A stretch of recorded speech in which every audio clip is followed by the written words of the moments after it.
మన బైబిల్ గ్రంథంలో పస్కా పండుగ అని రాసి ఉంది. అసలు పస్కా పండుగ అంటే ఏమిటి, దానిని మనం ఎందుకు ఆచరించాలి? పస్కా పండుగ మనం ఆచరించాల్సిన అవసరం లేదు. పస్కా పండుగ ప్రభువైన యేసుక్రీస్తులో సంపూర్ణం అయిపోయింది. పస్కా పండుగ ఎందుకు చేస్తారు అని అంటే, పులియని రొట్టెల పండుగ మరియు పస్కా పండుగ అనేది ఇశ్రాయేలీయులు కనాను దేశములకు ప్రవేశించాలి.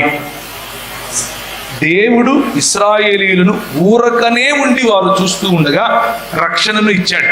వీరి ప్రమేయం లేకుండా యుద్ధము యెహోవాదే అంటూ ఒక్క బాణము వేయకుండా, ఒక్క కత్తి తిప్పకుండా వారిని ఐగుప్తు చెరలో నుంచి విడిపించాడు.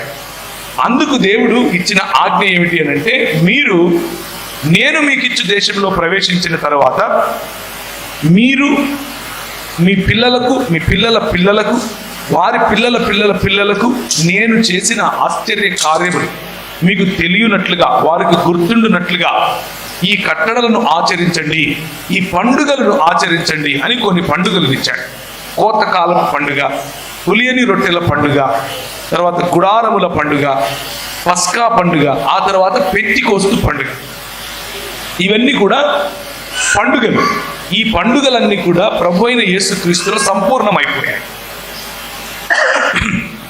రొట్టెల పండుగ, పస్కా పండుగలో వధించినటువంటి గొర్రె పిల్లను వారు వండుకొని తింటారు.